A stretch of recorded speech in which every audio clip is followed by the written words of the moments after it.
Hey family, welcome to Positive Thinking Podcast with me, Dr. Jasmine Baker. Have I got an awesome word for you on today? Have I got an awesome word for you on today? If this is your first time on the channel, I want to say welcome. If this is your second time, I want to say welcome back. If this is your third time, what are you waiting for?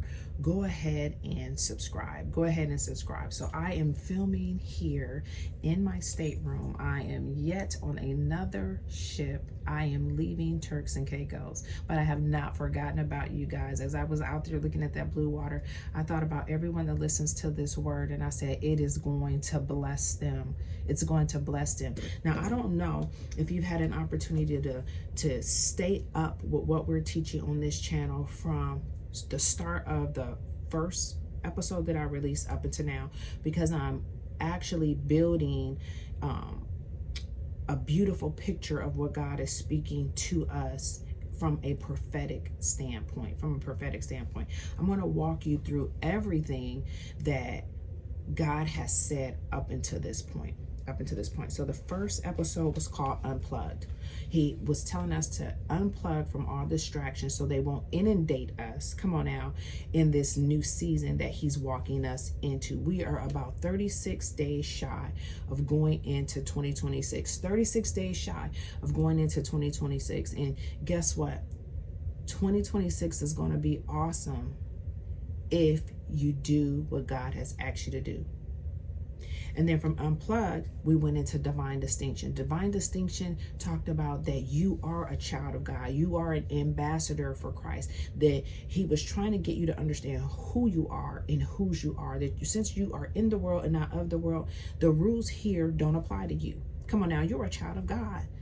He's going to do things above all you could ever think or imagine. In that episode, he was trying to get us to understand that you can live in a place called Goshen. You can live there. While the world is in chaos, you can stay at peace and live in a place called Goshen. Then he went right into everybody can't go. You're going to see me looking out because this is where I have my notes on my iPad at.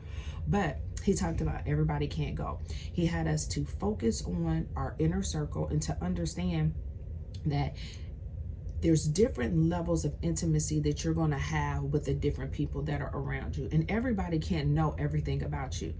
Maybe they knew things about the old you, but the new you, come on now, everybody is not going to be able to have a front row seat to your life. He's teaching boundaries. Come on now, boundaries in this season. And then the next episode was called Off Track. We talked about how when the Lord gives us guidance on something, that we have to follow the guidance to the letter, because we can find ourselves off track if we don't. And we talked about Saul and how he got a mission from God to destroy a particular nation, and he chose to do it the way that he wanted to do it and thought that that was okay with God. So that was called Off Track.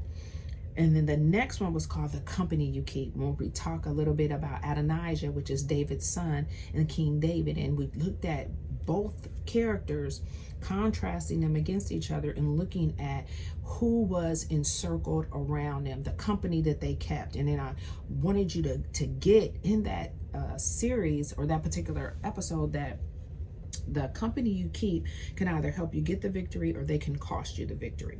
And then the last episode released was Backdoor Technicality. Backdoor technicality. Now this one is important because we talked a little bit about how you will have someone try to inadvertently take a shortcut to achieve something, by taking I call it a back door. When you're trying to take a shortcut, you got to understand that the student's not above the master. You don't get to take shortcuts in God. You need to go through your process.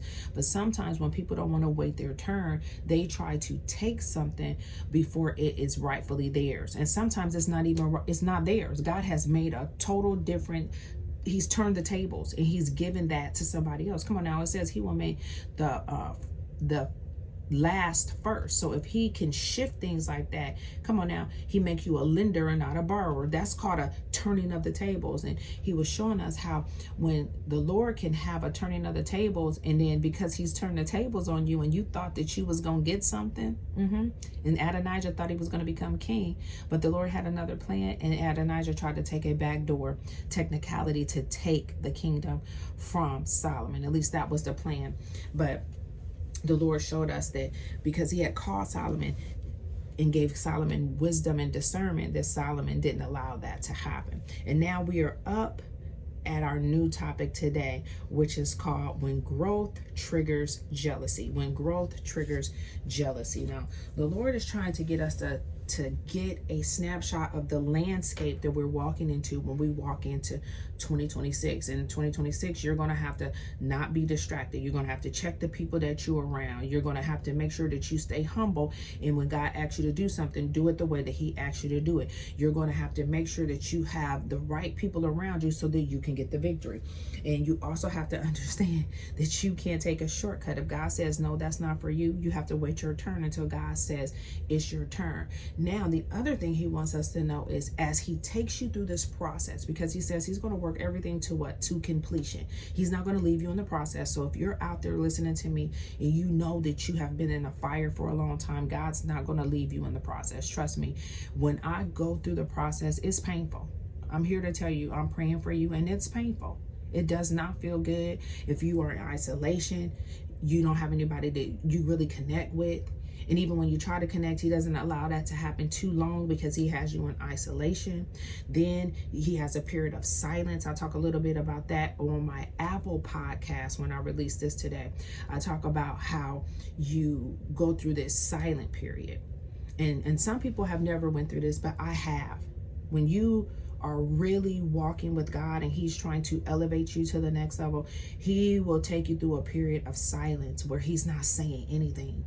He speaks to you when you need to minister to somebody and give them something. So he's still using you as a vessel, but he's not talking to you directly like you used to hear him, because he's trying to shift the dynamic and take the relationship deeper, because you've become very dependent on how the relationship has been in the past. So you're assuming that it's going to stay that way. And the Lord is saying, come on now, you have to wake up with a great expectation.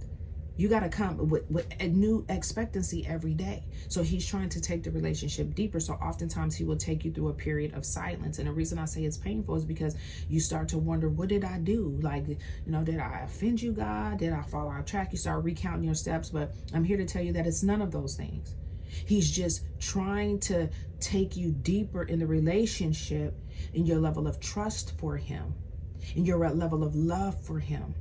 He's trying to break off the old thinking so that he can begin to pour fresh things into you. And in that isolation period and in that silent period, it's difficult.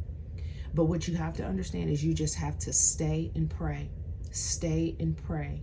Stay and pray. I learned this from listening to this one apostle. You have to stay and pray. When I was going through silence, I couldn't even put words on what I was going through, but I later learned that was a silent period. And when I say a silent period, we're not talking about like 2-3 weeks, 6 months, a year. He will be silent on you for 2 or 3 years, and you like, okay, what is going on here? Like, you're pleading with him. You are praying deep. But the whole goal of the season was to get you to pray at a deeper level, to get you to come to peace with the fact of really living that he's never going to leave or forsake you. He's right there with you. But it's odd because you've been so used to hearing him, or he shows, I call it a cheater, a little glimpse that he's there, but he's not doing any of that. This season is on total trust, and he just wants you to stay and pray. He don't run.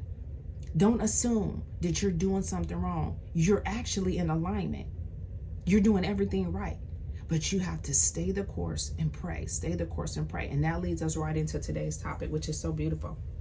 Because I said when your growth when your growth triggers jealousy. Now, after God has taken you through the fire, because that whole isolation period, the period of silence, the period of wandering, all that whole season that he takes you through when he's trying to take you through the process, we'll call it your process season or your walk of sanctification, when he's trying to move you from one area to the next, because he said he's going to move us from glory to glory. When he's doing that, we don't understand it. But when we come out of it, come on now, it's like you are different. What he did is he gutted out everything that was not like him in you, everything that was in you, things that was scripted, religion that was in you, people's opinions that was in you, different experiences that was in you. He was gutting that out so it won't taint what he's trying to pour in you, so that he can pour out of you to the people.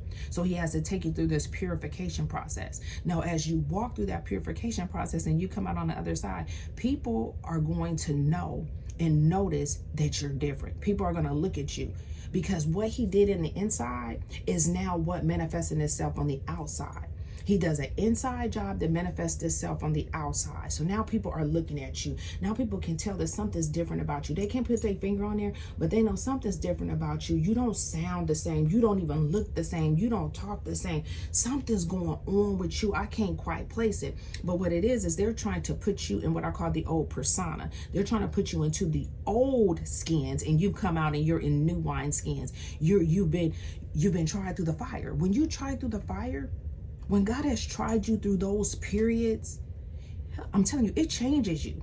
Of course, it's going to change how you look, because he just did a whole work in you that now the world is seeing. And when they see that, when your friends see that, when your family see that, guess what? It's going to trigger jealousy. I said today's topic is when your growth triggers jealousy. It triggers jealousy. I know that I'm right, because let's look at, we're going to jump and talk about some people in the Bible who went through this. They went through major transformation, major growth, and it triggered jealousy from friends, from family, from the people around them. That's why you can't get too familiar with your environment. You got to keep your eye on the prize. The word of God says, look to the hills from which cometh your help. Your help comes from God. You got to keep your eye on God, because the people around you are fickle. When I say fickle, that means they in and out. 1 minute they on your team, 1 minute they not on your team. When people don't understand your transformation, then they start getting a little bit of attitude. Let's talk about this. And we can talk about when this happened to, we'll talk about when it happened to Joseph. Remember Joseph? Y'all remember Joseph? The coat of many colors. The brothers was mad at him because the dad favored him, but Joseph reveals his dream to them. And the brothers get what? They get jealous. And what do they do when they get jealous? He finds himself in the prison. They threw him in a pit. He sold out into slavery. So now he's sitting in the prison, but the prison served as an incubation for transformation. Sometimes the Lord will use the weirdest things to get you inside of the incubation for the transformation, or to get you inside of the cocoon so he can begin to do the work. But what you got to realize is, even in the pain, because I'm sure Joseph it was painful for him to be in the prison year after year after year, people failing him. This is why I need you to understand, friends are fickle. Come on now. Remember the baker? They said they was going to mention his name. They was going to have him get out and say how he blessed them. How many people have said that to you? Oh, I'm going to remember you, sis. Oh, I'm going to remember you, bro. And they didn't remember him. They didn't remember him. But when God's Kairos moment came, when the appointed time came, guess what? The Pharaoh called for him, because the Lord said, I'm going to work everything to completion. The Lord said, joy comes in the morning. The Lord said, he's not going to leave you in the process unfinished. The Lord said, will he get you pregnant and not let you deliver? Really? That's not the kind of God we serve.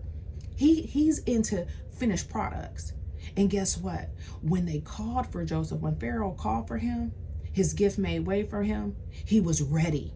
He was ready. He had been tried through the fire, so that when that appointed time came, he was ready to step into the what? Into the seat.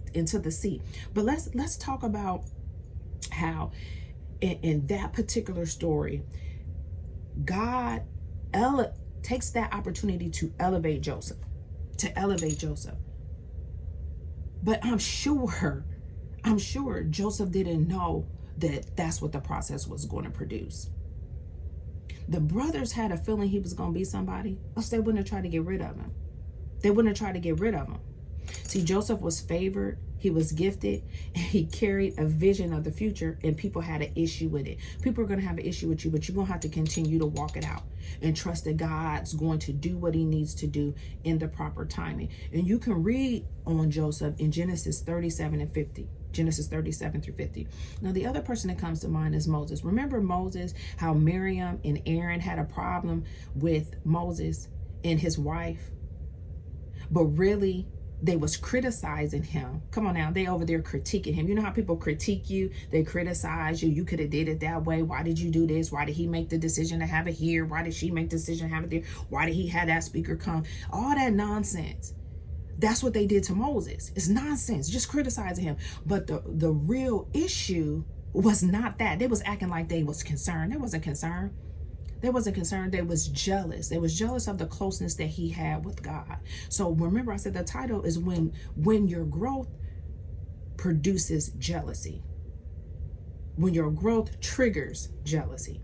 See, they was triggered. They was triggered because Moses was close to God. He had a spiritual relationship that was close to God.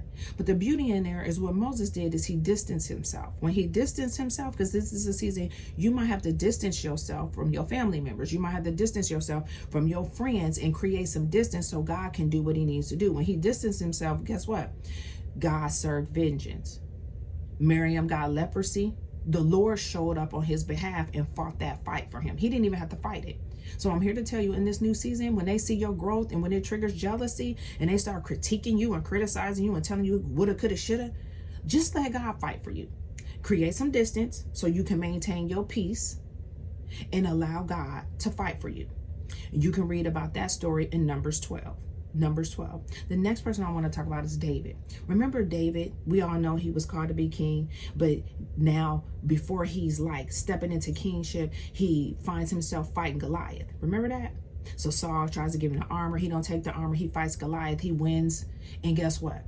In the beginning, it's all good until Saul hear everybody screaming David's name. Come on now. The word of God says that he will make your efforts a what? A success. I will make your efforts a success. So David's effort to go out there to defend the name of God, what? It brought success. The Lord gave him success. And guess what? Saul had an issue when he hears them chanting David's name. Saul is triggered. He's triggered by the success that David achieved through that feat. He's triggered. And not only that, David realizes that Saul is triggered. David didn't argue with Saul. David didn't fight with Saul. David didn't try to prove himself. He didn't try to plead his case. He simply distanced himself for safety and peace. Again, in this season, you might have to distance yourself from some people that you love for safety and peace. Sometimes the healthiest response to somebody that's triggered by your growth is distance for your safety and for your peace. And you can read about that in 1 Samuel 18 through 19. And then the last person I want to talk about, which is the Christ. Remember how Jesus' family had an issue with him? Go over to Mark 3 and 21 and John 7 and 5. Mark 3 and 21 and John 7 and 5. Jesus' family had an issue with him. Even Jesus was misunderstood. Come on now. I gave you the Bible characters, but now I'm telling you the Christ. Even the Christ was misunderstood by his own family. What more do you think is going to happen to you? The student's not above the teacher. Come on. His family had an issue with him. You think your family not going to have an issue with you when they see you growing, when they see you setting healthy boundaries up, when they see you not playing them little mind games they was playing, doing little rookie stuff, shooting you text messages that you know they, come on now, offensive, or they doing passive aggressive stuff. That's how Saul was doing, passive aggressive stuff to David. Remember when he threw the arrow at David? That's passive aggressive right there. Some people passive aggressive, they won't outright say what they want to say to you, but they're passive aggressive. But God sees all. He sees all, and he knows the motives of the heart. But let's get back on Jesus and his family. So Jesus and his family, they questioned his purpose. This is what I want you to remember. Jesus' family questioned his purpose, doubted his calling, and misread his transformation. In this season, they're going to question your purpose, doubt your calling, and misread your transformation. I'm going to say that again. In this new season, 2026, this new thing that you stepped into, you're already in it right now. You're walking in it. You're just coming to the realization. You're just waking up to it.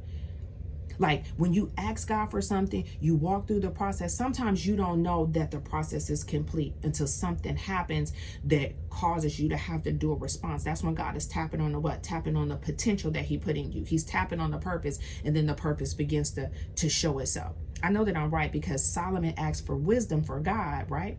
But he wakes up and, first he's talking to God in a dream, but then he wakes up and says, okay, that's a dream. But then Solomon didn't know that God did grant his request. The scriptures don't say he knew God granted his request. The scriptures just say he asked God for wisdom. And then wisdom shows up when what? When the two prostitutes, I think there was prostitutes, or the two mothers was fighting over the baby. Remember they was fighting over the baby. One rolled on her baby, killed her baby, and tried to claim the other person's baby. When the situation that required wisdom showed up, guess what? Then the gift starts to birth itself. That's what's happening. That's what's going to happen in this season. See, you don't even know all the work that he did in you. He was doing work in you when you were asleep. And you wake up rested. He was doing work in you. He was fighting with those things, gutting that stuff out. And people can see it. And it's triggering jealousy. Come on now. Remember I said, even Jesus's family doubted his purpose, doubted his calling, and misread his transformation. People are going to misread your transformation. See, spiritual transformation is often seen first by God before it's seen by anybody else. Jesus had to continue on with the mission without waiting for people to understand his transformation. And I'm ending there. You're going to have to continue on in this mission, whether people understand the transformation God has taken you through or not. Keep your eye on God. Distance people when you have to distance them for your safety and your peace. But you better know that you know that your growth, people see it. And it's triggering them. It's triggering their insecurities. It's triggering jealousy. It's triggering all types of stuff. They're going to be feeling some kind of way about you. But I'm here to tell you this. Distance yourself to maintain your peace. You know all the work you had to go through with God to be where you at right now. And you don't got to dim your light for that. You did the work for this. He took you through the work, through the fire. You came out as pure gold. You don't need to hide your light under no bushel. Trying to get people to understand. They're going to doubt your calling. They're going to doubt your purpose. And they are not going to understand your transformation. And who cares? They didn't give you your anointing. They can't take it away from you. And I'm rapping. I love you guys. I want you to be blessed. Know you are highly favored. And please remember to subscribe. When you subscribe, it helps the algorithm to show other people this word so it can bless them too.